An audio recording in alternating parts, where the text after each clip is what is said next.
सबका स्वागत है। आज की चर्चा अंडरस्टैंडिंग नेशनल एजुकेशन पॉलिसी।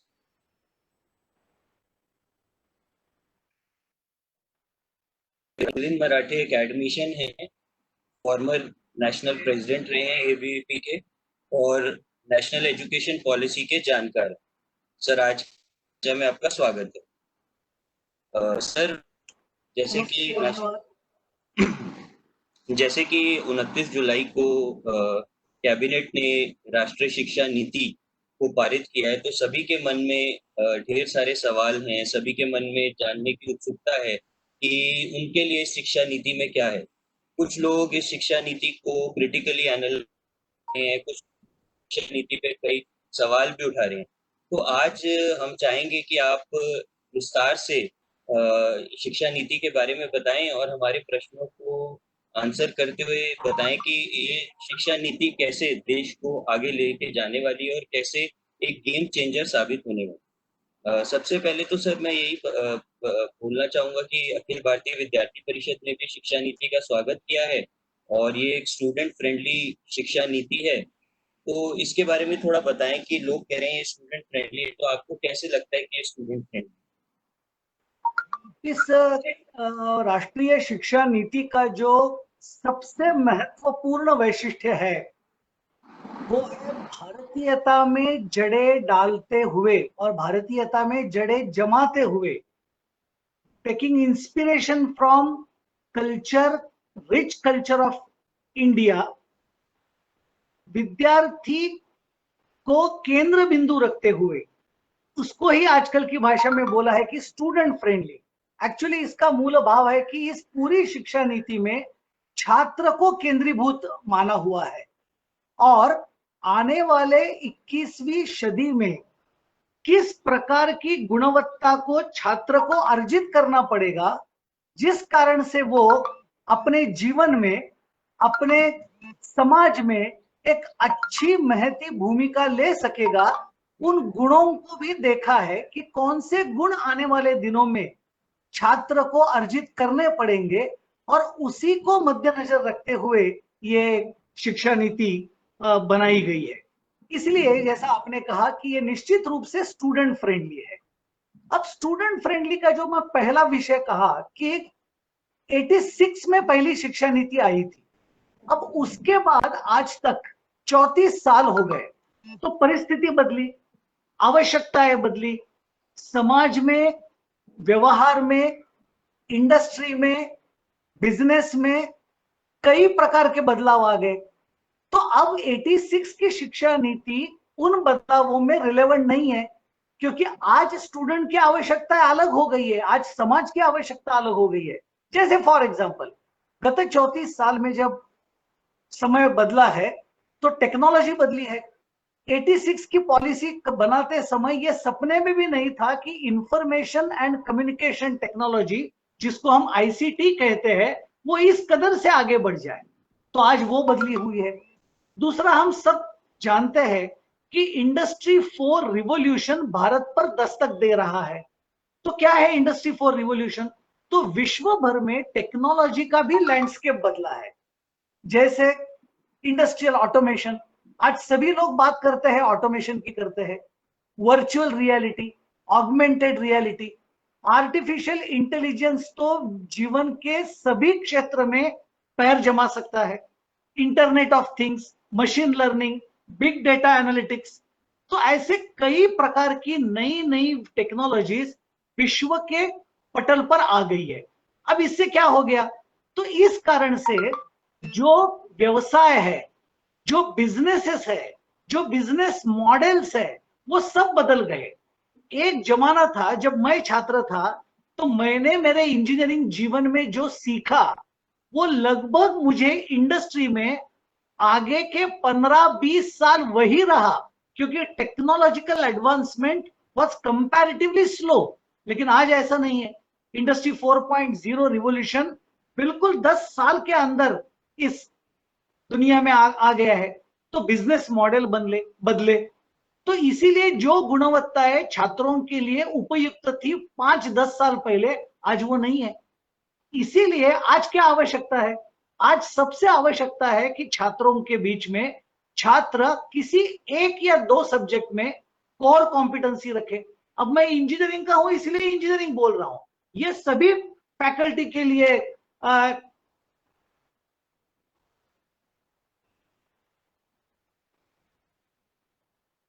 ये सभी फैकल्टी के लिए है कि कोर कॉम्पिटेंसी 2 या 3 एरियाज में हर एक छात्र के पास कोर कॉम्पिटेंसी हो। दूसरी बात ऐसी हो कि केवल कोर कॉम्पिटेंसी से नहीं चलेगा, बिकॉज आज का पूरा माहौल, रियल लाइफ सिचुएशन ये इंटर डिसिप्लिनरी है। तो मैं ये नहीं कह सकता हूं कि ये मेरी फैकल्टी ये नहीं है, ये मैं नहीं कह सकता हूं। और इसीलिए इंटर डिसिप्लिनरी नॉलेज भी छात्र को होना चाहिए। तो 2-3 सब्जेक्ट में कोर कॉम्पिटेंसी, बाकी सब्जेक्ट का ठीक तरह से अंदाज, fast learning capability, problem solving attitude, क्योंकि आज टेक्नोलॉजी इस कदर से बदल रही है, तो मैं ये नहीं कह सकता हूं कि ये सॉफ्टवेयर मैंने नहीं पढ़ा है। तो learning capability, fast learning, adopting and assimilating, तो ये सब चीजें छात्रों में आनी चाहिए। दूसरी बात, उसको बहुत अच्छी तरह से एक टीम प्लेयर के नाते काम करना चाहिए। He must be able to work in a team. तो मनुष्य के संबंधों के बारे में भी उसको नॉलेज चाहिए, उसकी जीवन शैली अच्छी चाहिए, एटिकेट्स, दूसरों को सम्मान देना, ऐसी कई गुण विशेष बातें उसमें आनी चाहिए। कम्युनिकेशन चाहिए, और सबसे महत्व की बात कंप्यूटर लिटरेसी चाहिए। तो आज 21वीं सदी के जो कौशल है ये इतने सारे हैं, जो अगर छात्र में नहीं है तो शायद वो आने वाले समय में एक अच्छा नागरिक के नाते अपनी भूमिका वहन नहीं कर पाएगा। अब इन सब गुणों को अगर ध्यान में लेना है तो जो 86 वाली शिक्षा नीति है उससे नहीं चलेगा। तो उससे ही ध्यान में आता है कि कई बदलाव इस शिक्षा नीति में किए हैं, जिसको इन स्टूडेंट्स की जरूरतों को देखते हुए किया है। इसीलिए मैं कहता हूं ये स्टूडेंट सेंट्रिक है। अब हम सबको मालूम है कि for the first time Bharat में ये जिसको कहते हैं कि लचीलापन छात्रों को दिया है कि वो अपने रुचि के अनुसार, क्षमताओं के अनुसार, अपने आगामी जीवन के लक्ष्यों के अनुसार वो सब्जेक्ट्स का चयन कर सकता है। ये पहले नहीं था।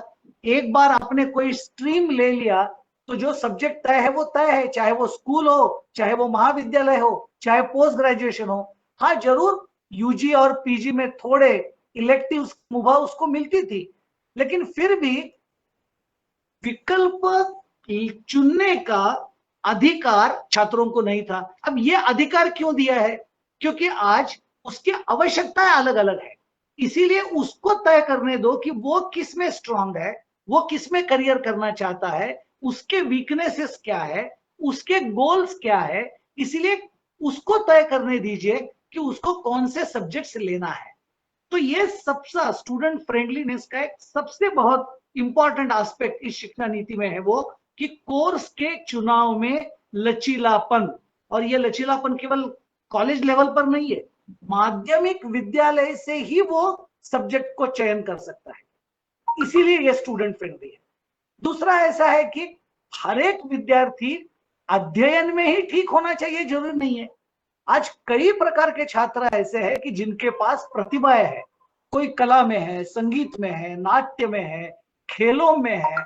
तो कई प्रकार की विधाएं, कई प्रकार की प्रतिभाएं उसमें है, जिसमें वो आगे चलकर अपनी करियर, अपना जीवन उस आधार पर चला सकता है। लेकिन अभी तक क्या था, इन सभी को कहा जाता था ये कोई महत्व की बात नहीं है, ये एक्स्ट्रा करिकुलर है, करना है तो कर लो, पढ़ाई पहले करो। को करिकुलर ऐसे शब्द सब उपयोग में लाते थे। तो इसीलिए इसको भी इस शिक्षा नीति ने पूर्ण रूप से हटाया है। माध्यमिक में आप कोई खेल ले सकते हो एक कोर्स के नाते, उसके बाद अगर उस खेल के लिए आपको फिजिकल फिटनेस चाहिए तो आप वेलनेस, फिटनेस, मार्शल आर्ट्स, योगासन, प्राणायाम, इस प्रकार के कई सब्जेक्ट। मुझे आगे चलकर अगर खिलाड़ी बनना है तो क्या आवश्यकता है, इस दृष्टि से मैं ले सकता हूं। अगर खिलाड़ी बनने के लिए मुझे मैथमेटिक्स की जरूरत नहीं है तो मैं अंतिम वर्ष में मैथमेटिक्स छोड़ सकता हूं। ऐसे कितने कलाकार होंगे जिन्होंने केवल मैथमेटिक्स क्लियर नहीं कर पाए, इसलिए वो formally 10th standard 12th standard नहीं पास कर पाए, लेकिन उनकी प्रतिभाओं ने उन्हें बहुत आगे बढ़ाया। तो ये भी एक स्टूडेंट फ्रेंडली अप्रोच शिक्षा नीति में है कि उन्होंने को curricular, extra curricular, professional and humanities, फिर वोकेशनल, ऐसी जो एक खामियां और खाइयां अलग अलग प्रकार की शिक्षा में थी, उसको हटा दिया है और सबको एक दर्जा दिया है, समान दर्जा दिया है, समान प्रकार का व्यवहार इन सबके पास होगा। नहीं तो मुझे मालूम है कि मैं अगर वोकेशनल कोर्स में चला गया, वोकेशनल कोर्स में, तो लोग कहते थे कि अच्छा इसकी बहुत अच्छी बुद्धिमत्ता नहीं होगी, ग्रेजुएशन नहीं कर पा रहा होगा, इसलिए वोकेशनल में गया है। तो vocational subjects was look down earlier, लेकिन आज ऐसा नहीं है। अब ये स्टूडेंट फ्रेंडलीनेस की एक बात है। और एक बहुत बड़ी बात है, आज भारत के कई छात्र ऐसे हैं कि जिनको मात्र अंग्रेजी नहीं आती, इसलिए वो एकेडमिक्स में पिछड़ते हैं। लेकिन आज इस शिक्षा नीति में मातृभाषा, स्थानीय समुदाय द्वारा बोली जाने वाली भाषा या आपकी राज्य भाषा, इसमें शिक्षा लेने की सुविधा दी हुई है। तो इस कारण से भी एक मुझे न आने वाली अंग्रेजी सभी के ऊपर थोपना ये नहीं है। तो आप आपकी मातृभाषा में ये सब्जेक्ट आप ले सकते हो और पढ़ाई का आनंद आप ले सकते हो। तो मुझे लगता है कि ये भी एक बहुत महत्व की बात इस शिक्षा नीति में है जो फ्रेंडली है। इसलिए बहुभाषिकत्व ये भी एक बात है जिसका मैंने अभी जिक्र किया, वोकेशनल एजुकेशन। अब एक समय में ऐसे था 10+2+ पैटर्न में 10 के बाद, कभी कभी 2 के बाद आप वोकेशनल सब्जेक्ट ले सकते थे, कोई स्किल एक्वायर कर सकते थे। लेकिन अभी नहीं, अभी आपको ग्रेड 6 से लेकर आप वोकेशनल का कोर्स ले सकते हो। तो मुझे लगता है कि ऐसे कई विषयों के कारण ये शिक्षा नीति स्टूडेंट फ्रेंडली है। अब ये जो बात लचीलेपन की मैंने कही, वही बात हायर एजुकेशन में है, वही बात अंडर ग्रेजुएट में है, वही बात पोस्ट ग्रेजुएशन में है। और इसीलिए मुझे लगता है कि ये निश्चित रूप से स्टूडेंट फ्रेंडली इस प्रकार की शिक्षा नीति है। धन्यवाद। जी जी सर, आपने बहुत अच्छे से बताया कि जो शिक्षा नीति है वो स्टूडेंट्स फ्रेंडली है। इसी से जुड़ा एक सवाल जो आज बहुत रेलेवेंट है कि क्या ये शिक्षा नीति समाज के सभी वर्गों के लिए, क्या ये शिक्षा नीति में SC ST OBC EWS और विशेषकर आजकल महिलाओं के लिए, सबके लिए एक समान अवसर है क्या? निश्चित रूप से है। यानी इस शिक्षा नीति के अगर आप उद्देश्य देखेंगे तो उन्होंने कहा है कि ग्रॉस एनरोलमेंट रेशियो महाविद्यालय का 50% और स्कूल का 100% अचीव करने की बात इस शिक्षा नीति ने कही है। ये पहली बात।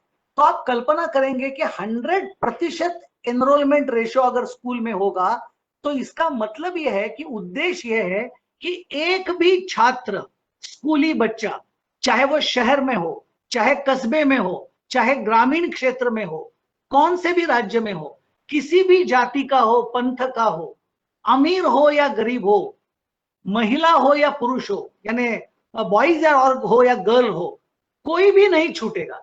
ये तो इसके उद्देश्य में बिल्कुल स्पष्ट शब्दों में कहा है। अच्छा, फिर भी हमको ये अनुभव आता है कि सर्व शिक्षा अभियान के बाद स्कूल में एनरोलमेंट तो बहुत बढ़ती है पहले स्टैंडर्ड में, लेकिन धीरे धीरे धीरे धीरे जैसे 1 से 12 तक छात्रों का समूह आगे चलता जाता है तो ये एनरोलमेंट कम हो रही है। और ये एनरोलमेंट किस समूह में कम हो रही है? तो वो कुछ विशिष्ट समूह में ये एनरोलमेंट कम हो रही है।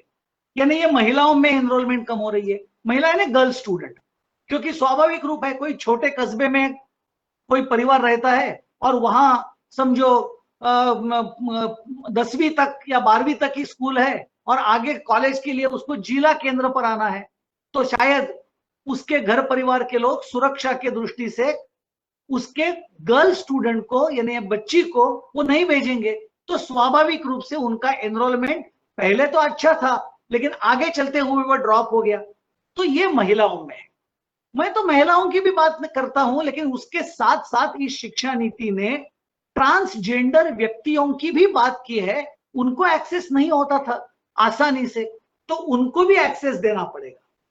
फिर और एक महत्वपूर्ण बात है, आप सभी को सुनकर आश्चर्य होगा, लेकिन 15% ऑफ द स्कूल स्टूडेंट्स और total student population of the school ये लर्निंग डिफिकल्टी फेस करते हैं।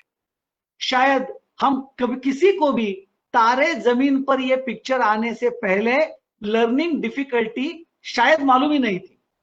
उस पिक्चर में पहली बार कहा कि डिसलेक्सिया करके कोई चीज है जो बच्चों को पीछे ढकेलती है और सर्वसामान्य छात्रों से उनको दुत्कार मिलती है, अध्यापकों से दुत्कार मिलती है। इस कारण से नहीं कि वो उनकी बुद्धि कम है, इस कारण से है कि उनके ब्रेन में कुछ प्रॉब्लम है, कुछ कनेक्शन में प्रॉब्लम है। और ऐसे 15% बच्चे डिसलेक्सिया, डिसकैल्कुलिया, डिस्ग्राफिया, ऐसे कई प्रकार के लर्निंग डिफिकल्टीज के बच्चे होते हैं। तो उनके लिए भी विशेष ध्यान इस शिक्षा नीति में कहा गया है। फिर और कहा गया है वो सोशियो कल्चरल ग्रुप्स है, सोशियो कल्चरल ग्रुप्स कि वो भी पिछड़ते जाते हैं शिक्षा में। जैसे अनुसूचित जाति है, अनुसूचित जनजाति है, अदर बैकवर्ड क्लास है, फिर भाषा और धार्मिक अल्पसंख्यक है, मुस्लिम समाज के छात्र है, जिनको शिक्षा में परसेंटेज कंपैरेटिवली कम है। तो इस प्रकार का एक समूह है जो सोशियो कल्चरल ग्रुप है, जो पिछड़ जाते हैं। और एक समूह को भी शिक्षा नीति ने ध्यान दिया है, वो है सामाजिक आर्थिक, सोशियो इकोनॉमिक। जैसे प्रवासी समुदाय है, माइग्रेंट ग्रुप्स।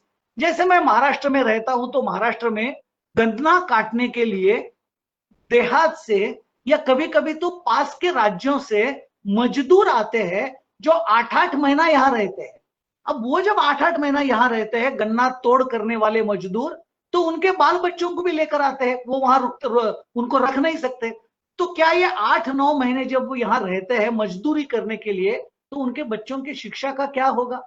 ईंट भट्टा के मजदूर है। तो ऐसा एक प्रवासी समुदाय, माइग्रेंट ग्रुप है, उनके बच्चों के भी शिक्षा का ध्यान इसमें रखा है। अर्बन पुअर है, निम्न आय वाले लोग, यानी ये भी है। रूरल नीडी है, देहात में है, गरजू है, उनके लिए भी प्रावधान रखा है। बाल तस्करी से प्रभावित अनाथ बच्चे हैं। तो ऐसे सभी समूह को ध्यान में रखा है कि हमारा कोई भी छात्र किसी भी समूह का हो, वो शिक्षा से छूटे ना। इसीलिए मुझे लगता है कि ये शिक्षा नीति वास्तव में समतामूलक और सर्वसमावेशी शिक्षा है। और ये शिक्षा नीति इन सभी समूहों को शिक्षा देने के लिए बिल्कुल प्रतिबद्ध है, उसके लिए प्लान्स बनाए हैं। यानी उन्होंने कहा है कि ड्रॉप आउट को भी पुनः जोड़ना है। अगर कोई ड्रॉप आउट हो गया, ठीक है, कुछ कारण से छूट गया हो 1-8 साल के लिए, घर की परिस्थिति आ गई होगी, गरीबी के कारण कुछ दिक्कत आ गई होगी, तो उनको भी जोड़ना चाहिए ड्रॉप आउट को। उसके लिए कई प्रकार के केयर टेकिंग मेजर्स लिए हैं, इनको बचाने के लिए, इनको जोड़ने के लिए। जैसे लक्षित छात्रवृत्ति है, टारगेटेड स्कॉलरशिप, माता पिता को कुछ इंसेंटिव देना ताकि वो बच्चों को भेजे, क्योंकि कई बार उनको लगता है कि ये मेरे साथ मजदूरी करेगा तो मेरे परिवार को और 4 पैसे ज्यादा मिलेंगे। तो गवर्नमेंट ने ये भी कहा है इस शिक्षा नीति ने कि नहीं, आप चिंता मत करो, आप उसको स्कूल भेजो, उसकी जो आमदनी वो लाता है बाल मजदूर, उतनी आमदनी क्या उससे ज्यादा हम आपको इंसेंटिव करके देते हैं, लेकिन बच्चों को आज पढ़ाओ। तो इस प्रकार की आवश्यकता भी उन्होंने की है, जिसको कहते हैं सशर्त नकद राशि। फिर परिवहन के लिए व्हीकल्स देना, ऐसे कई प्रकार के विषय उन्होंने कहा है। और इतना ही नहीं, उन्होंने और एक महत्व की बात कही है इनको मुख्य धारा में लाने के लिए, कि समझो कुछ भौगोलिक स्थान ऐसे हैं कि जहां इस प्रकार के सोशियो इकोनॉमिकली डिप्राइव्ड ग्रुप्स बहुत बड़ी तादाद में रहते हैं। तो इस शिक्षा नीति में यह कहा गया है कि ऐसे विशिष्ट क्षेत्र को आप सीधा सीधा स्पेशल एजुकेशन जोन SEZ करके रखो, और वहां राज्य सरकार और केंद्र सरकार भारी सहायता करेगी और उन socio economic deprived disadvantaged group को शिक्षा के मुख्य धारा में लाएगी। और अंत में इसमें उन्होंने ये कहा है कि ये तो गवर्नमेंट द्वारा सुझाए गए कुछ उपाय है इन सभी वर्गों को लाने के लिए, लेकिन उन्होंने और एक ओपन एंड रखा है कि उस क्षेत्र के अच्छे समूह, कोई संस्थाएं, नॉन गवर्नमेंट ऑर्गेनाइजेशंस, ये भी अगर इसमें मदद रूप करने के लिए तैयार होंगे तो उनकी भी मदद लेंगे, लेकिन एक भी बच्चा छूटा न जाए, इस प्रकार की भावना इसमें है। इसलिए मुझे लगता है कि यह निश्चित रूप से समता मूलक और सर्वसमावेशी है। धन्यवाद सर, आपने बहुत अच्छी तरह बताया। मुझे लगता है जिन लोगों के मन में कंफ्यूजन होगी ये सुन के बिल्कुल दूर हो गए। आगे चलते सर हम बात करते हैं विद्यार्थी परिषद। विद्यार्थी परिषद अपने स्थापना काल से ही शिक्षा के क्षेत्र में काम कर रहा है और शिक्षा को लेकर विभिन्न आंदोलन विद्यार्थी परिषद ने किए हैं। ये शिक्षा नीति को पढ़कर आपको लगता है कि जिन मुद्दों को लेकर विद्यार्थी परिषद ने आंदोलन करे वो इस शिक्षा नीति में कवर हो रहे हैं? बिल्कुल, यानी मैं तो ये निश्चित रूप से कहूंगा कि प्रत्यक्ष इस शिक्षा नीति का जब ड्राफ्ट बन रहा था, TSR सुब्रमण्यम कमेटी हो या रीड्राफ्टिंग कमेटी के चेयरमैन डॉक्टर कस्तूरी रंगन जी हो, इनको तो विद्यार्थी परिषद ने फॉर्मली मिलकर अपना ज्ञापन और अपने सजेशन सुझाव तो दिए ही है, जिनमें से काफी संख्या में सुझाव इस शिक्षा नीति में प्रतिबिंबित भी हुए हैं। लेकिन मैं केवल आज की बात नहीं करता, विद्यार्थी परिषद का इतिहास रहा है कि शिक्षा के परिवर्तन के लिए और आमूलचूल परिवर्तन के लिए विद्यार्थी परिषद ने लगातार प्रयास किए हैं। यानी अगर कुछ समय में मैं इसका जिक्र करूं तो मुझे ध्यान में आता है कि तब मैं भी विद्यार्थी परिषद में नहीं था, लेकिन 1968 में पहली शिक्षा नीति आई है दौलत सिंह कोठारी साहब के नेतृत्व में, जिसको हम हमेशा कोठारी कमीशन कहते हैं, जो स्वतंत्र भारत का पहला शिक्षा आयोग एक दृष्टि से था। उनको हमने ज्ञापन दिया है उस समय के विद्यार्थी परिषद के लोगों ने।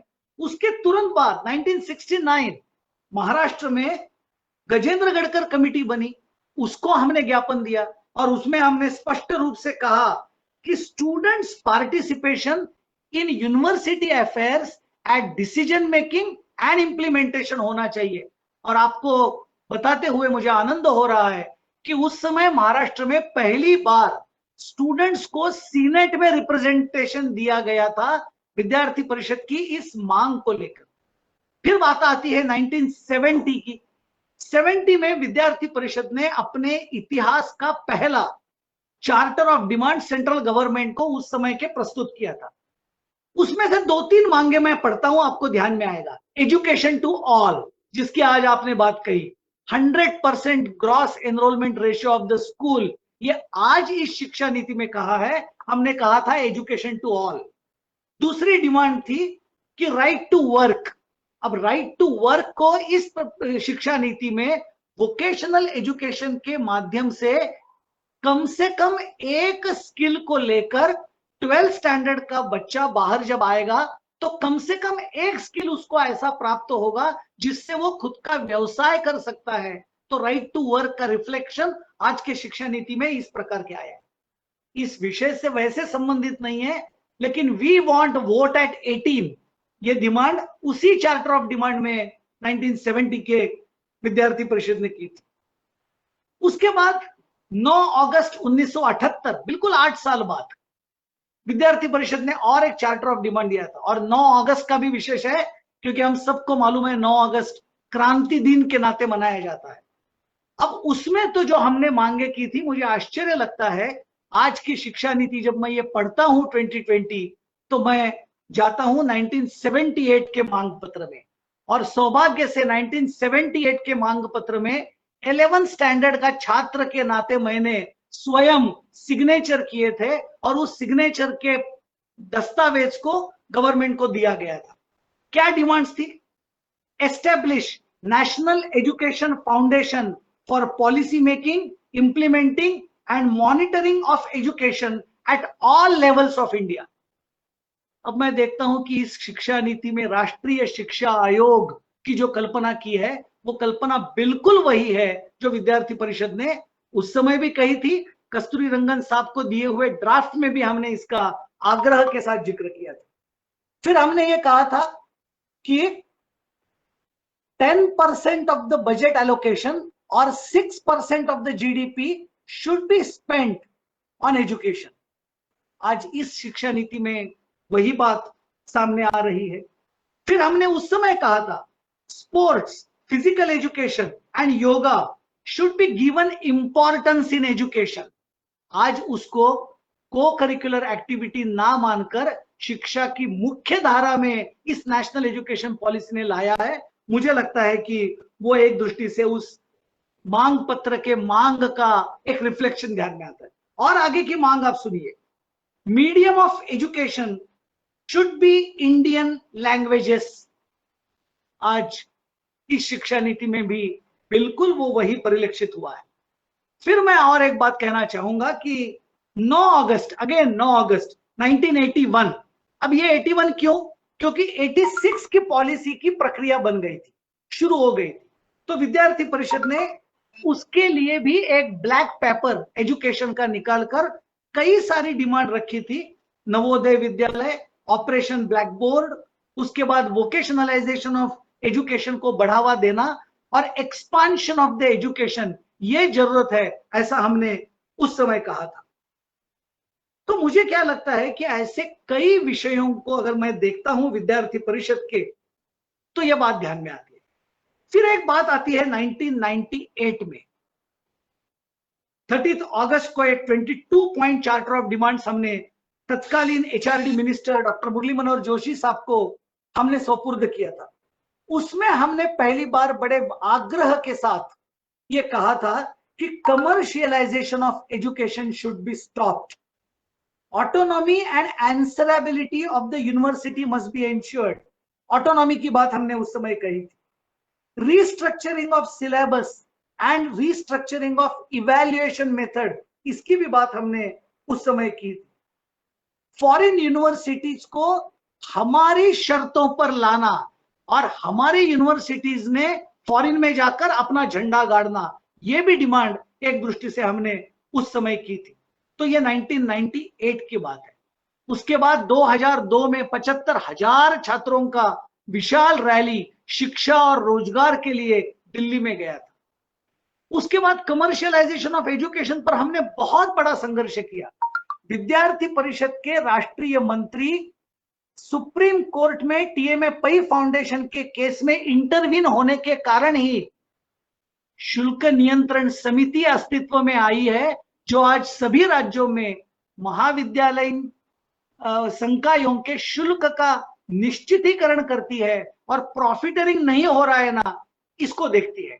तो मुझे लगता है कि विद्यार्थी परिषद का बड़ा लंबा इतिहास रहा है।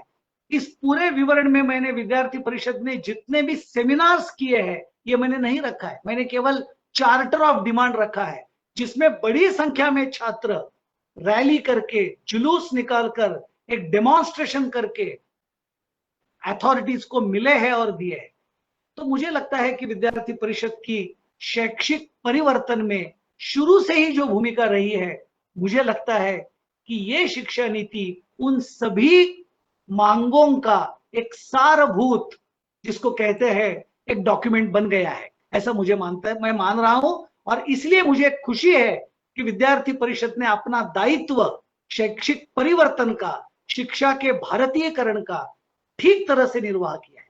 धन्यवाद।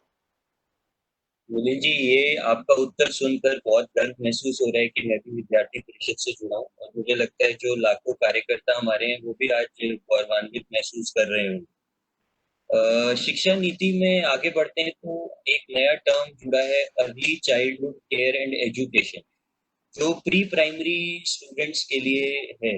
अभी तक हमने देखा है जो ये प्ले स्कूल्स और ये जो अर्ली किड स्कूल्स होते हैं, ये एक कुछ वेल टू डू परिवार के बच्चे ही वहां जा पाते हैं। अब आपको लगता है क्या कि ये जो अर्ली चाइल्डहुड एजुकेशन है, ये सभी बच्चों के लिए होगी? गांव और जो समाज के वो वर्ग भी है जो शायद उसको अफोर्ड नहीं कर पा रहा है, उनके लिए भी ये होगी? निश्चित। मेरा तो कहना यह है कि अर्ली चाइल्डहुड केयर, ये जो संकल्पना इस शिक्षा नीति में लाई है, अभी तक क्या होता था, 6 साल की उम्र में व्यक्ति फर्स्ट स्टैंडर्ड में जाता था और ऐसा माना जाता था कि 0 से 6 साल की उम्र तक हर एक बच्चा अपने घर में रहता है और घर में ही कुछ सीखता है, माता पिता से सीखता है, परिवार से सीखता है। लेकिन ये सीखना जब हम कहते हैं, तो भारत में दुर्भाग्य से हमारे कई परिवार ऐसे हैं कि उनको 2 वक्त की रोटी नसीब नहीं होती। गरीबी है, पॉवर्टी है, कुछ कलह हो सकते हैं और इस कारण से 0 से 6 वर्ष के उम्र तक बच्चे को जो एक नरिशमेंट, और जब मैं नरिशमेंट शब्द का उपयोग करता हूं तो वो सभी प्रकार की है। अच्छा अन्न, अच्छी भावनिक संभाल, अच्छी मित्रता, परिवार में एक बहुत अच्छा वातावरण, बातचीत, कुछ सीखना, देखकर सीखना, खेल के माध्यम से सीखना, आस पड़ोस के मित्र परिवारों से सीखना। तो ये जो एक फैमिली में, परिवार में जो सीखने की बात है, वो सब जगह संभव नहीं होती।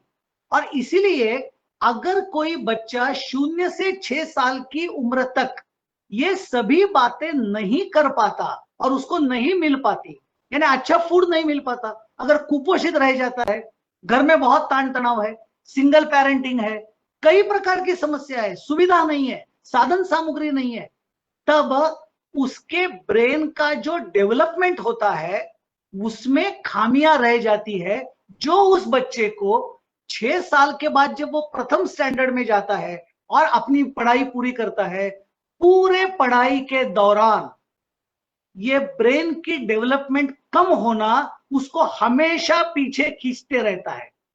क्योंकि neuroscience shows that 85% of the child's cumulative brain development occurs from 0 to 6 years। और इसीलिए वास्तविक रूप में 0 to 6 years के बच्चों का सबसे ज्यादा केयर लेना चाहिए। अब 3 साल के बच्चों की पूरी जिम्मेवारी आज सरकार ने उठाई है। यानी आप कल्पना करो, किसी गांव के झुग्गी झोपड़ी में गरीबी में पल रहे एक बच्चे को ठीक तरह का अगर खाना भी नहीं मिल रहा है, तो उसकी बुद्धि की छोड़ो, शरीर की भी क्षमता कैसे विकसित होगी। और बाद में 6 साल के बाद जब वो प्रथम कक्षा में आएगा, तो बाकी बच्चों से वो तो पिछड़ ही जाएगा। लेकिन पहले 6 साल जहां 85% डेवलपमेंट ऑफ ब्रेन होता है, उस समय उसका कोई किसी ने केयर नहीं किया। मुझे लगता है कि इस शिक्षा नीति ने ये कदम उठाया है कि 3 साल के बाद बच्चे की पूरी जिम्मेवारी ये गवर्नमेंट की होगी। उसको ठीक फूड मिले, खिचड़ी मिले, अच्छा पौष्टिक अन्न मिले, उस आंगनबाड़ी में, बाल वाटिका में वो एकत्र आए। समझो घर में माहौल ठीक नहीं है, लेकिन घंटे 2 घंटे के लिए उस बाल वाटिका में उसको अच्छा माहौल मिले, खेलना कूदना, साहित्य, गीत, और इस कारण से कई प्रकार की छोटी छोटी बातें वो सीखे, समाज का अनुभव ले, प्रेम का अनुभव ले, हैंड होल्डिंग का अनुभव ले। तो मुझे लगता है 3 साल के बच्चों की जिम्मेवारी उन्होंने उठाई। और मैं और एक कदम आगे जाकर बोलता हूं, एनसीईआरटी को ये गाइडलाइंस दिए हैं कि आप जब इसका पाठ्यक्रम बनाएंगे, पाठ्यक्रम में किताबें तो नहीं होंगी निश्चित रूप से उस 3 साल में, क्योंकि ये स्पष्ट रूप से लिखा है एक्टिविटी बेस्ड, खेल बेस्ड, कोई नए डिस्कवरी बेस्ड, गाना, संगीत, नाच करना, नृत्य करना, ऐसी गतिविधियों से बच्चा सीखे। सीखे भी नहीं या गतिविधि में वो रहे। लेकिन एनसीईआरटी को ये हिदायत दी गई है कि 0 से 3 वर्ष तक भी अभिभावकों ने अपने घर में क्या करना चाहिए उसका भी सूत्र दीजिए। तो मुझे लगता है कि this is the greatest thing and responsibility the government has taken. ये शिक्षा नीति ने इस देश के प्रत्येक बच्चे की जिम्मेवारी ऐसे समय में ली है कि उस पीरियड में अगर उसको संभाला गया तो वो आगे तरक्की बहुत अच्छी तरह से कर सकता है। तो मुझे लगता है early childhood care, ECC in education की जो बात है, इसमें ये पहला जो 5 साल का जो फाउंडेशनल पीरियड है वो सबसे इंपॉर्टेंट है। और उसके बाद भी उन्होंने 3 एंड 4 उसमें वोकेशनल कैसे इंटरलीव करना, उसके बाद उसमें सब्जेक्ट चॉइस कैसे देना, यानी तीसरी चौथी पांचवी कक्षा से कुछ भाषा, कुछ गणित, कुछ विज्ञान, कुछ टेक्स्ट बुक रीडिंग राइटिंग आ जाएगा, उसके बाद और सब्जेक्ट जुड़ते जाएंगे। तो एक बहुत ही अच्छा 12वीं तक का यानी लास्ट 4 का एक सिलेबस बनाया है। और वो पहले के 10+2 में इतना डिफाइंड नहीं था। 10+2 का लॉजिक क्या था कि कुछ नहीं, जिनको डिग्री नहीं लेना है और जिनको व्यवसाय करना है, आईटीआई करना है, उनको क्यों 11 तक करना पड़ेगा, क्योंकि पहले 11+4 ऐसा आकृति बंद था। वो 10+2 क्यों किया? तो 1 साल बच्चा जल्दी अपने व्यवसाय में चला जाए, वो तो संभव नहीं हुआ। लेकिन एक होलिस्टिक डेवलपमेंट की जो बात इस 5+3+3+4 में दिखती है, वो 10+2+ में नहीं है, नहीं थी, प्रिंसिपली भी नहीं थी, इंप्लीमेंटेशन लेवल पे भी नहीं हो पाई। इसलिए मुझे ऐसे लगता है कि ये स्कूल एजुकेशन में जो एक रीस्ट्रक्चरिंग उन्होंने किया है इस शिक्षा नीति ने में, वो मुझे लगता है कि बिल्कुल सभी प्रकार के वैज्ञानिक बातों को ध्यान में रखते हुए और व्यक्ति की यानी बच्चे की बौद्धिक, भावनिक, शारीरिक सभी जरूरतें और आवश्यकताओं को ध्यान में रखते हुए परिवार के माध्यम से एक अनौपचारिक माहौल में वो पूरी हो और उसको सभी प्रकार की अध्ययन क्षमता उसमें आए, इसका जिक्र ये 5+3+3+4 में निश्चित रूप से किया है। मेरे हिसाब से ये बहुत ही स्वागत योग्य कदम है। धन्यवाद। जी मिलिंद जी, आपके विश्लेषण को सुनने के बाद तो ऐसा लगता है कि जल्द से जल्द ये लागू हो जाना चाहिए स्कूल में। बिल्कुल। चलते हायर एजुकेशन की तरफ चलते हैं मिलिंद जी। हायर एजुकेशन में जब पॉलिसी को पढ़ते हैं तो मल्टी डिसिप्लिन अप्रोच की बात कही गई है और कहीं ना कहीं कहा गया है कि आईआईटीज में भी आगे जाके मल्टीपल डिसिप्लिन अप्रोच आएगी। कुछ लोगों का ऐसा मानना है कि आईआईटी और इंजीनियर्स की गुणवत्ता पे इससे फर्क तो नहीं पड़ेगा। आप स्वयं भी एक इंजीनियर हैं, तो इंजीनियर की लाइफ में सोशल साइंस और बाकी सब सब्जेक्ट की क्या इम्पोर्टेंस रहती नहीं, मुझे लगता है कि व्यक्ति के चहुमुखी विकास के लिए उसका अध्ययन मल्टी डिसिप्लिनरी वातावरण में होना आवश्यक है। अब जैसे फॉर एग्जांपल मैं सोमैया कैंपस में पढ़ता हूं और मेरे बच्चों को कोई एक प्रोजेक्ट करना है, लेकिन मेरे ही कैंपस में आर्ट्स कॉमर्स है, विज्ञान लॉ है, बीएड है, मेरे कैंपस में ही नहीं बिल्कुल, लेकिन मेरे कैंपस से 10 मिनट की दूरी पर हमारा ही दूसरा कैंपस है जिसमें मेडिकल है। तो कोई मेडिकल इक्विपमेंट की बात करनी है तो we can interact with the doctors over there. तो एक बच्चा ऐसे मल्टी डिसिप्लिनरी कैंपस में जब रहता है तो सभी प्रकार की चीजों के इनपुट्स उसको मिलते हैं और मुझे लगता है कि यह आवश्यक है। मैं ये मानता हूं कि जब आईआईटी फॉर्म हो गई बहुत पुराने समय में, तो आइडिया क्या था? तो उस समय भारत स्वाधीन हुआ था, शिक्षा की बहुत सुविधाएं सभी जगह नहीं हुई थी और आर्थिक विकास के लिए तंत्र ज्ञान का विकास आवश्यक था। तो उस समय की आवश्यकता को देखते हुए एक्सेलेंस इन टेक्नोलॉजी इस नाते से उन्होंने आईआईटी स्थापन की। लेकिन धीरे धीरे ये ध्यान में आ गया कि ऐसे स्टैंडअलोन सिंगल फैकल्टी इंस्टीट्यूट जो है वो यद्यपि अपनी गुणवत्ता की चरम सीमा गांठ ले तो भी वहां से निकलने वाला छात्र उसके सर्वांगीण विकास के लिए और कई बातें करनी पड़ती है। इसी की अगली कड़ी है मल्टी डिसिप्लिनरी इंस्टीट्यूट।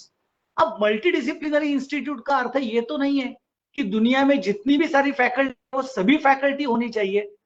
कंसेप्ट इतना है कि केवल सिंगल फैकल्टी ना हो, मल्टी फैकल्टी हो। और आप देखो आज मैं मुंबई में रहता हूं, आईआईटी बॉम्बे में मैनेजमेंट शुरू किया है, स्कूल ऑफ मैनेजमेंट है, वहां एमएससी शुरू हो गया है। तो आईआईटी को भी ये ध्यान में आ रहा है कि अगर हम मल्टी फैकल्टी बन जाते हैं तो शायद हमारी गुणवत्ता और हमारा कुल मिलाकर स्टूडेंट आउटपुट ये बहुत अच्छा आएगा, और एक अच्छे तंत्रज्ञ के साथ साथ एक अच्छा व्यक्ति बनने की गुंजाइश ये मल्टी डिसिप्लिनरी इंस्टीट्यूट में ज्यादा हो सकती है, ऐसा आईआईटीज आर आल्सो रियलाइजिंग, और any educationist will realise university उसमें यूनिवर्सल कुछ होना चाहिए। एक एक आप करते रहेंगे तो you will miss that flavour of universal thinking. इसलिए मुझे लगता है कि मल्टी डिसिप्लिनरी इंस्टीट्यूट्स होने चाहिए। ये जो बात इस शिक्षा नीति में कही है वो बहुत महत्व की है, क्योंकि आज हम देखते हैं तो 40,000 इंस्टीट्यूट्स के ऊपर आज भारत में है, लेकिन आयशे का रिपोर्ट ये बताता है कि 40% of the institutes of this country today are single faculty institutes. तो कहां उसमें से बाहर निकले हुए बच्चे का एक पर्सनालिटी में लैक्यूना तो रहेगा ही। इसीलिए प्रयास ऐसा है कि उसको आगे बढ़ाना है। हाँ, अब वो जो हुआ वो गलत हुआ क्या? नहीं, मैं नहीं मानता हूं, क्योंकि 86 में पॉलिसी में थ्रस्ट था एक्सपांशन। छोटे छोटे गांव में करो, एक फैकल्टी है तो भी चलेगा, लेकिन शिक्षा का विस्तार करो। लेकिन अब शिक्षा का विस्तार होने के बाद बायोलॉजिकल डेवलपमेंट तो होती है। So now we have to move from quantity to quality, and for that multidisciplinary institutes with a minimum number of student enrollment, जिसको इंजीनियरिंग की भाषा में क्रिटिकल मास कई डिजाइन में कहते हैं, उस क्रिटिकल मास की भी बात उन्होंने कही है कि देखो 200 400 500 एनरोलमेंट से नहीं होगा कुछ। अगर आपके पास एक 5,000 स्टूडेंट एनरोलमेंट है तो वो कैंपस वाइब्रेंट होगा, डायनामिक होगा, कई प्रकार की फैसिलिटीज उस कैंपस में की जा सकती है। तो मुझे लगता है कि multi disciplinary nature and critical mass ये दोनों कंसेप्ट इस शिक्षा नीति में जो कहे हैं वो मुझे लगता है बहुत ही व्यावहारिक है, जिससे चहुमुखी विकास की बहुत सारी क्षमता है। धन्यवाद। मिलिंद जी, इससे एक जुड़ा ही सवाल है। मैं अंडर ग्रेजुएट स्टूडेंट्स को लेकर मल्टीपल एग्जिट और एंट्री की बात कही गई, और अंडर ग्रेजुएट कोर्स में 2 वर्जन दिए हैं, 3 साल का और 4 साल का। इसको आप अगर कुछ हमारे स्टूडेंट्स के लिए इलेबोरेट करें। नहीं, 3 साल का जो वर्जन है तो वो आज चल ही रहा है, लेकिन उसमें आपको एक बात ध्यान में हो रखनी चाहिए, आज भी हमारे सबके मन में 3 साल का वर्जन यानी क्या है, तो कोई बच्चा बीएससी कर रहा होगा। एक्चुअली अब वो ऐसा कोई नहीं रहेगा, because regimentation of the faculty has been broken now. वो बच्चा अंडर ग्रेजुएट कर रहा होगा 3 साल का, अब उसने फिजिक्स लिया होगा, उसने मैथमेटिक्स लिया होगा, क्योंकि सब्जेक्ट का चयन उसके हाथ में है। शायद किसी ने उसमें म्यूजिक भी लिया होगा, मालूम नहीं, लेकिन कुछ कोर्सेज 3 साल के होंगे। अब 4 साल के जो कोर्सेज की जो बात आई है वो है कि इसी शिक्षा नीति में एक बहुत बड़ा इंपॉर्टेंट मुद्दा रखा है, वो शिफ्टिंग टुवर्ड्स होलिस्टिक एजुकेशन। अब होलिस्टिक एजुकेशन यानी क्या? आज दुर्भाग्य से भारतीय शिक्षा में कॉग्निटिव डोमेन के स्किल्स को ही ज्यादा महत्व है, लेकिन एफर्मेटिव डोमेन यानी आप ग्रुप में काम कर सकते हैं क्या? सामने वाला अगर ईगो से बात करेगा तो आप उसको कैसे हैंडल करोगे? आपका ईगो आप कम कर सकते हैं क्या? कम्युनिकेशन के आपकी कौशल कैसा है? आप टीम लीडर है या अकेले ही काम करते हैं? तो आपके पास अच्छे एटिकेट्स, ठीक प्रकार का व्यवहार, दूसरों को सम्मान देना, रिस्पेक्ट देना, सभी प्रकार की बातें सुनना, इमोशंस को कंट्रोल करना, मैनेजिंग द इमोशंस, ये सभी जो एफर्मेटिव डोमेन की जो बातें हैं, दूसरों के दर्द को समझना। और जब मैं दूसरों का दर्द कहता हूं तो केवल मनुष्य का नहीं, प्लांट, एनिमल, सभी का मैं कहना चाहता हूं। तो इस प्रकार की जो विशेषताएं व्यक्ति में आती है वो एफर्मेटिव में आती है। और तीसरा डोमेन है साइकोमोटर। आज साइकोमोटर डोमेन भी आज की भाषा में साइंस और इंजीनियरिंग छोड़ा जाए तो एब्सेंट है। हाथ से काम करना, लर्निंग बाय डूइंग, ये आज हमारे शिक्षा में आज कम है। तो मुझे लगता है इन सभी बातों को अगर हमको समाहित करना है, critical thinking, innovative thinking, higher order thinking, concentration of mind, जो कि ऐसा कहा जाता है कि किसी भी ज्ञान को एक्वायर करने के लिए कंसंट्रेशन ऑफ माइंड इंपॉर्टेंट है। आज कौन सी शिक्षा व्यवस्था में ये सिखाया जाता है? नहीं सिखाया जाता है। तो ऐसे अगर जीवन कौशल अगर बच्चे को बताना है, बच्चा यानी स्टूडेंट को आना है, तो उसको कुछ क्रेडिट्स ज्यादा लगेंगे, तो ये 1 साल ज्यादा है। तो परहैप्स इट विल बी, आज की भाषा में it will be BSc ordinary 3 years और बीएससी विथ होलिस्टिक कोर्स जिसमें ये सब बातें आ जाएगी, तो फिर ये 4 साल का कोर्स होगा।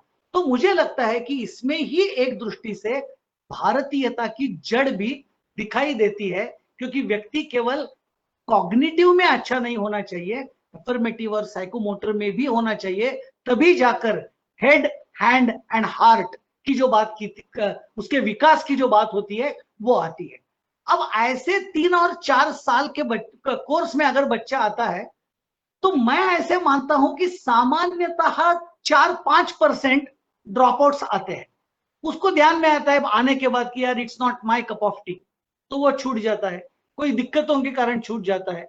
लेकिन आप देखिए, इंजीनियरिंग के 4 साल में बच्चा आ गया और चतुर्थ साल में कुछ प्रॉब्लम से उसका शिक्षा, उसकी पढ़ाई छूट गई। फाइनली उसका क्वालिफिकेशन क्या माना जाएगा? आज की भाषा में 12th स्टैंडर्ड पास। यही बात को ध्यान में रखते हुए इस शिक्षा नीति ने कहा है कि अरे 4 साल का इंजीनियरिंग कोर्स है, लेकिन उसने पहला साल तो कंप्लीट किया है, तो can we restructure the course in such a way that कि अगर कोई बच्चा पहले वर्ष के बाद बाहर निकलता है, तो we will say that no, you are not a full fledge graduate but you have a certificate holder, so we will give you a certificate. अगर 2 साल के बाद गया, तो हम कहेंगे कि चलो यार आप डिप्लोमा के इक्विवेलेंट है, ऐसा हम मानेंगे। 3 साल के बाद गया, शायद हम कहेंगे एडवांस डिप्लोमा। ये शब्दावली इंपॉर्टेंट नहीं है, लेकिन उसने जो जो ईयर कंप्लीट किया है पूरी ईमानदारी के साथ और पूरे परीक्षा के नॉर्म पूर्ण करते हुए, लेकिन आज की पद्धति में उसको उसका कोई भी क्रेडिट नहीं मिलता। बिल्कुल इसी बात को इस शिक्षा नीति ने ध्यान देकर, इसको ही कहते हैं मल्टी एग्जिट पॉलिसी। आप कहीं पे भी एग्जिट करो, आपको कुछ ना कुछ सर्टिफिकेट, एक सम्मान, उतने साल के मेहनत का ये जरूर मिलेगा। तो मुझे लगता है कि ये भी एक महत्वपूर्ण बात है इसमें। यानी ये सर्टिफिकेट कितना महत्व का बात नहीं है, ये बात है सम्मान की, बच्चे ने जो मेहनत की है उसके सम्मान की, और शिक्षा के बारे में हमारे वैचारिक भाव की, कि देखो ये कोई ग्रेड, मार्क्स, स्टैम्प, पास ना पास,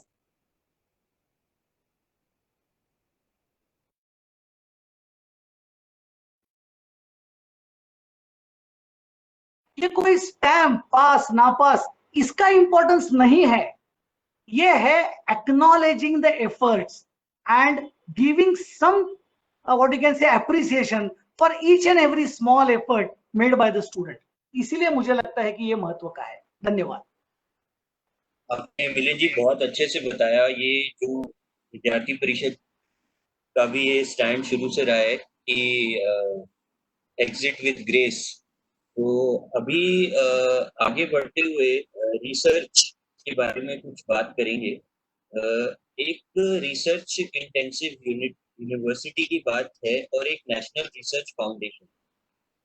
पॉलिसी में कहीं ना कहीं देख के ऐसा लगता है कि इन दोनों चीजों की होने से विश्व के जो टॉप मोस्ट यूनिवर्सिटी में आज भारत की कोई यूनिवर्सिटी कहीं ना कहीं नहीं आ पाती, उसको क्या भारत को हमको वैश्विक स्तर पर वहां पर खड़ा कर सकते हैं? ऐसा आपको कुछ इसमें लग रहा है? नहीं, थोड़ा एक दृष्टि से ये दोनों बातें एक दूसरे से जुड़ी जरूर है, लेकिन नेशनल रिसर्च फाउंडेशन का एक अलग उद्देश्य है और रिसर्च यूनिवर्सिटी का एक अलग सोच है। जैसे आज यूनिवर्सिटीज बहुत है, तो आज उन्होंने ये ऑप्शन दिया है कि प्रत्येक विश्वविद्यालय ये तय करे, क्योंकि वहां पोस्ट ग्रेजुएशन की पढ़ाई तो होती है, तो that university is indirectly teaching learning विश्वविद्यालय तो है ही, वहां पठन पाठन तो होता ही है और वहां रिसर्च भी होता है। और जो बाकी यूनिवर्सिटी, यानी सभी यूनिवर्सिटीज में ये होता है, उन्होंने कहा है कि चलो आपकी क्षमता, आपके पास आने वाले छात्र, उनका रुझान, आपके पास जो अध्यापक है उनकी क्षमता और उनका पास्ट एक्सपीरियंस, उसके आधार पर एक आप तय करो, you set a goal on your self कि आपको और 5 साल के बाद, 10 साल के बाद देश में और विदेश में किस नाम से जाना जाना चाहिए। आपको अनुसंधान विश्वविद्यालय के नाते जाना जाना चाहिए या आपको अध्ययन पठन पाठन प्रक्रिया का विश्वविद्यालय ऐसा कहा जाना चाहिए, ये आप तय करो। ये चॉइस उसी विश्वविद्यालय को दिया है। अब किसी ने तय किया कि मुझे अनुसंधान विश्वविद्यालय बनना है, इसका अर्थ वहां से पठन पाठन प्रक्रिया समाप्त नहीं होती, वो तो चलती रहती है, लेकिन उसको जब गुणवत्ता के कसौटी पर जांचेंगे तो शायद पैरामीटर्स अलग होंगे। यानी जो स्वयं को अनुसंधान विश्वविद्यालय कहेगा उसको ये पैरामीटर कहेगा कि आपके विश्वविद्यालय से पेपर पब्लिकेशन कितने हैं, आपके विश्वविद्यालय से पेटेंट फाइल कितने हैं, आपके विश्वविद्यालय से इंटरनेशनल पुरस्कार प्राप्त कितने हैं, नोबेल लॉरिएट्स कोई है क्या, ये पैरामीटर होंगे। और अगर आपका विश्वविद्यालय पठन पाठन प्रक्रिया का बहुत ही बड़ा अच्छा विश्वविद्यालय के नाते आपने अगर कहा है, तो उसमें पैरामीटर्स क्या होंगे कि क्या आप प्रत्येक छात्र की आवश्यकता, उसकी लर्निंग स्टाइल, उसका पेस यानी उसकी गति एक्सऑफ करने की और उसका वैयक्तिक मूल्यांकन, इसके नए नए तरीके टेक्नोलॉजी के माध्यम से या और कई प्रकार से आप डेवलप कर रहे हैं क्या। Are you innovating something on education technology. तो ये उद्देश्य है दो प्रकार के विश्वविद्यालयों का।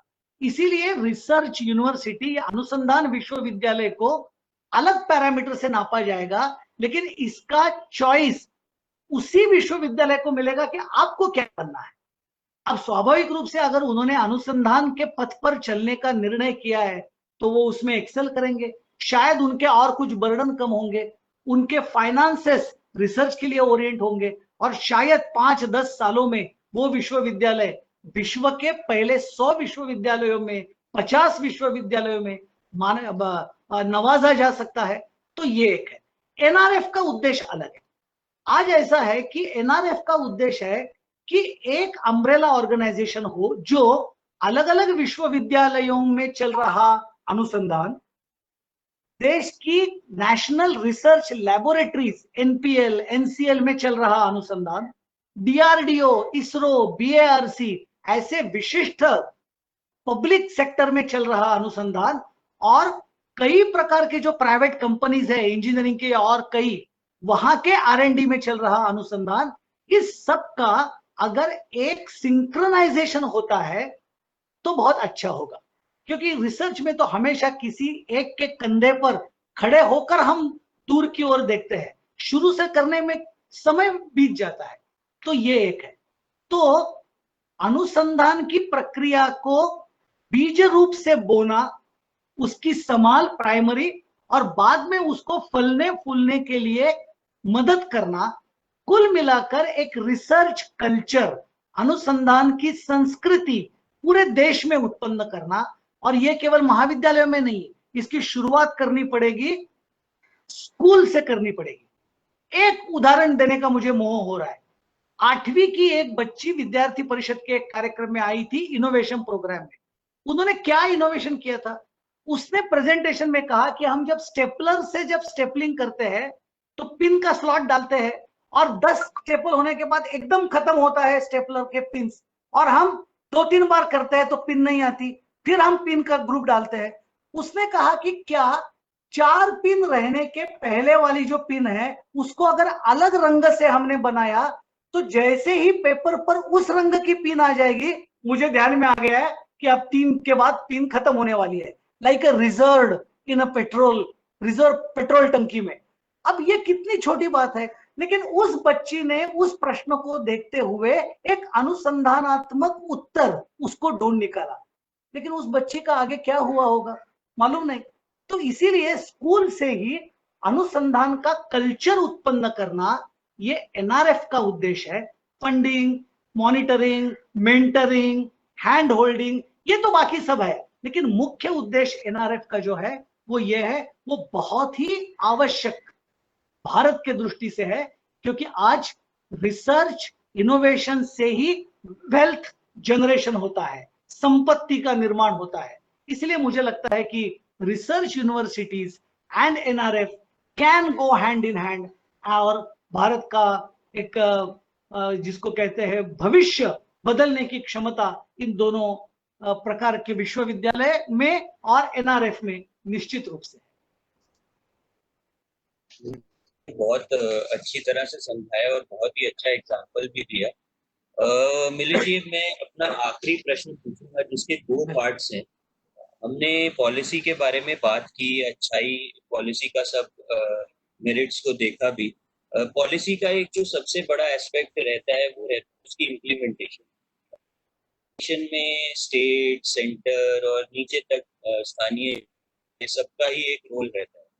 और इसका दूसरा पार्ट ये है कि अखिल भारतीय विद्यार्थी परिषद शुरू से एक शैक्षणिक परिवार की कल्पना करती है, और ये पॉलिसी के पहले पन्ने पे ही लिखा है कि एक मैसिव स्टेक होल्डर कंसल्टेशन हुई है जिसमें सभी स्टेक होल्डर्स जो शैक्षणिक परिवार के हैं वो सब रहे हैं।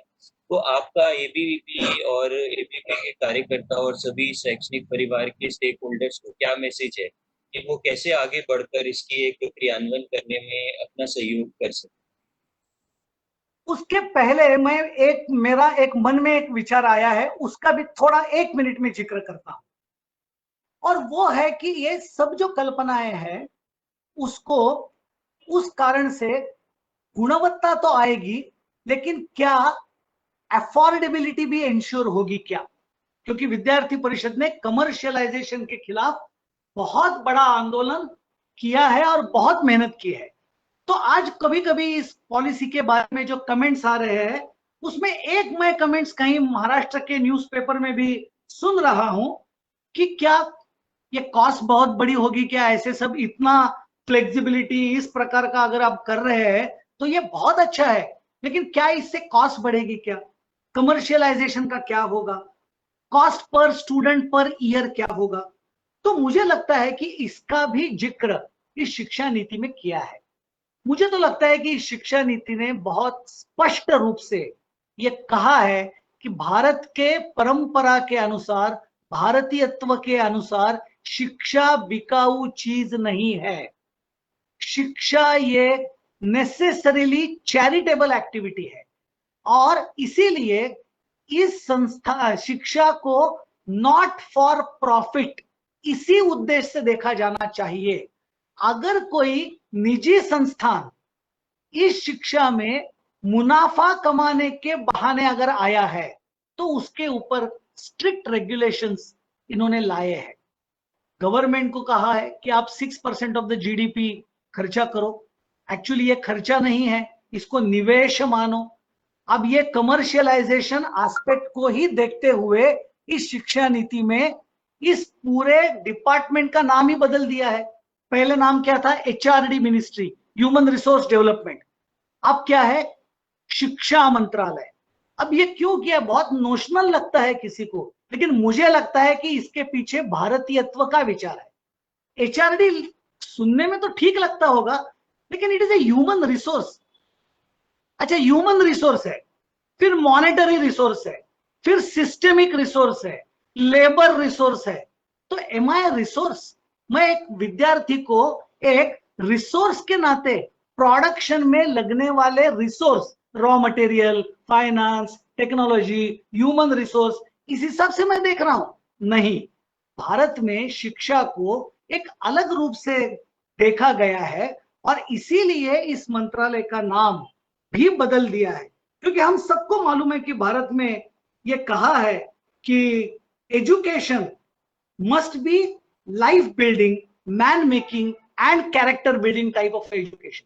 तो इसी के लाइन में ये है, और इसीलिए कमर्शियलाइजेशन के जितने भी मुद्दे आते हैं उसको निरस्त कर दिया है। उन्होंने कहा है कि पब्लिक एक्सपेंडिचर दुगना करिए, जीडीपी का 6% करिए।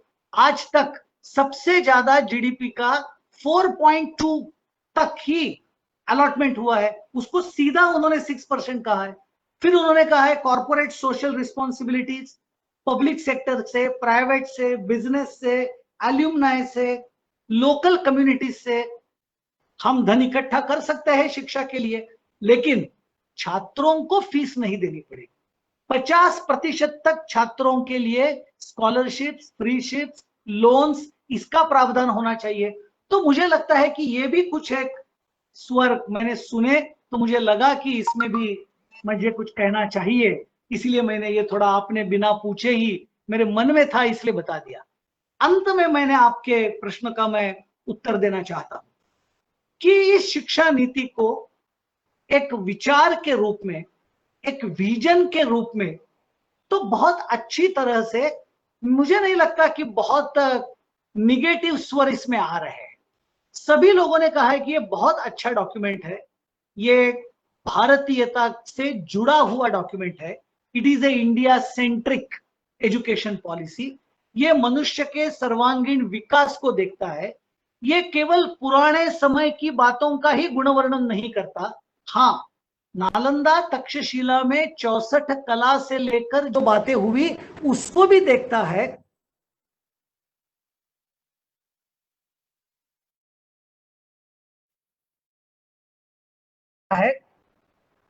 और 21वीं शताब्दी के जो गुण समुच्चय आवश्यक है because of the technological change and situational change, तो वो ऑनलाइन एजुकेशन को भी देखता है। वो अलग अलग प्रकार के, so that's why in a way it is forward looking, आगे को प्रगति की ओर देखने वाली ये शिक्षा नीति है। फिर जिसका मैंने जिक्र किया, ये समग्र है, right from early childhood to PhD. फिर ये सर्व समावेशक है, समाज के सभी वर्गों को, एक भी व्यक्ति नहीं छूटेगा, इस प्रकार का प्रण लिया हुआ है। सजग है, कोई भी गड़बड़ करेगा तो वो छोड़ेंगे नहीं, सजग है, they are alert about the every minute details of education. और अंत में मनुष्य के भारतीयता के अनुसार चहुमुखी विकास, शरीर, मन, बुद्धि, आत्मा, cognitive, affirmative and psycho motor, इन सभी प्रकार के डोमेन को विकसित करने की ये शिक्षा नीति। अब इतना जब शिक्षा नीति में सभी प्रकार की बातें हैं, तो इसका क्रियान्वयन उतना ही महत्व का है। नहीं तो हम जानते हैं कि बिना क्रियान्वयन कोई भी अच्छा डॉक्यूमेंट मात्र एक अच्छा विजन पेपर बन के रह जाता है, उसके परिणाम धरातल पे नहीं आते हैं। इसीलिए मुझे लगता है कि अगर इसको धरातल पे लाना है तो शिक्षा के जुड़े हुए, शिक्षा परिवार के, एजुकेशन फैमिली के जितने भी मेंबर्स हैं, फिर चाहे वो अभिभावक हो, फिर चाहे वो टीचर हो, फिर चाहे प्रिंसिपल्स, वाइस चांसलर्स, इंस्टीट्यूट के इंचार्जेस, राज्य सरकारें, केंद्र सरकारें, मुझे लगता है कि इसमें जितने भी लोग सम्मिलित है पूरे शैक्षिक परिवार में, इन सभी के महती प्रयास की आवश्यकता है। It should be a very minute task force, has to lay out the complete detail plan of implementation. अब इंप्लीमेंटेशन में दिक्कतें आएगी, टीदिंग प्रॉब्लम्स आएंगे, कुछ जिसको कहते हैं कि जो सोचा नहीं था ऐसी दिक्कतें आएगी। जैसे ये पैंडेमिक है, किसने सोचा था ये पैंडेमिक आएगा? शायद आने वाले कुछ समय पैंडेमिक में चले जाएंगे, इंप्लीमेंटेशन थोड़ा कोरोना के कारण डिले हो जाएगा। लेकिन जैसा मैंने कहा, छात्र, शिक्षक, प्राचार्य, vice chancellors of universities, government, state and central, और समाज के वेल मीन्ड पीपल, जिनकी इच्छा इस देश के विकास के लिए है, काम करने के लिए है, एनजीओज, ऐसे सब ने मिलकर इस शिक्षा नीति के धरातल पर क्रियान्वयन के कारण, और वो क्रियान्वयन भी विथ लेटर एंड स्पिरिट, पूर्ण भाव को उतारने के लिए मुझे लगता है कि ये काम करना पड़ेगा। क्योंकि नहीं तो स्वाधीनता के 70 साल बाद एक बहुत अच्छी शिक्षा नीति आई है। अंत में एक पॉइंट में सिर्फ कहना चाहूंगा कि जिस डेमोग्राफिक डिविडेंड की जो बात हम करते हैं, उस डेमोग्राफिक डिविडेंड का भारत के लिए जो वर्ष है वो 2055 है। 55 के बाद शायद working population and non working population का रेशियो टिल्ट हो जाएगा। इसका मतलब इतना ही है कि आज 20 है और 55 तक का अगर समय है, तो हमारे पास मात्र 35 साल है इस देश को डेमोग्राफिक डिविडेंड को लेने के लिए। नहीं तो ये डेमोग्राफिक डिविडेंड डेमोग्राफिक डिजास्टर बन सकता है अगर हम इसी ढर्रे पर शिक्षा को चलाए रखें तो। इसीलिए मेरा कहना है कि इन सभी परिस्थितियों को देखते हुए सभी लोगों ने मिलकर एक दिल से एकजुट से, ये देश की शिक्षा नीति है।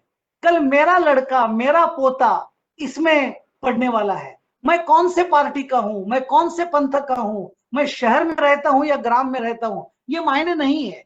एक बहुत अच्छी शिक्षा नीति जो इस देश को आत्मनिर्भर कर सकती है, देश को विश्वगुरु बना सकती है, ऐसी क्षमता इसके विजन डॉक्यूमेंट में है। अब इसको धरातल पे अगर नहीं लाया तो उसका पाप हम सबके ऊपर लगेगा। तो मुझे एक अपील करना है आज इस फेसबुक लाइव के निमित्त से कि देश का प्रत्येक व्यक्ति, प्रत्येक संस्था और जितने मैंने शिक्षा परिवार के सदस्य गिनाए वो सब एकत्र आकर इसको धरातल पर इंप्लीमेंट करने के लिए, क्रियान्वित करने के लिए प्रयास करें। अंत में मैं एक ही वाक्य कहना चाहूंगा कि मैंने बहुत सारे अखबारों में पढ़ा कि the document is very good but it is difficult to implement. मेरा कमेंट इतना ही है कि हाँ, ये जरूर इंप्लीमेंट के लिए डिफिकल्ट है, लेकिन मैं ऐसा मानने वालों में हूं, मैं ऐसे मानने वाले संगठन का कार्यकर्ता हूं कि ये डिफिकल्ट है, कठिन है, इसलिए करने लायक है। अपने जीवन का पूरा क्षमता इसके पीछे लगाकर ये करने लायक है। नहीं तो आसान चीज तो कोई भी कर लेता है, चलते रास्ते बाएं हाथ से लाइक अ चाइल्ड्स प्ले कर लेता है। ये इतना आसान नहीं है। I know it's difficult to implement, but because it's difficult it is worth doing. और इसलिए मैं आप सभी के इस फेसबुक माध्यम से मैं ये आह्वान करता हूं सभी को कि शिक्षा नीति को धरातल पर उतारने के लिए हम जी जान लगाएं। धन्यवाद, नमस्ते। धन्यवाद मिलिंद जी, आपके इस अंत में कही गई जो आपने बातें कही हैं, इससे मुझे लगता है जरूर सब लोग मोटिवेट होंगे और विद्यार्थी परिषद का जो पूरा शैक्षणिक परिवार है, सब लोग मिलजुल के शिक्षा नीति के क्रियान्वयन में अपनी सहभागिता निभाएंगे। धन्यवाद, बहुत बहुत नमस्ते सभी को। धन्यवाद। धन्यवाद, धन्यवाद।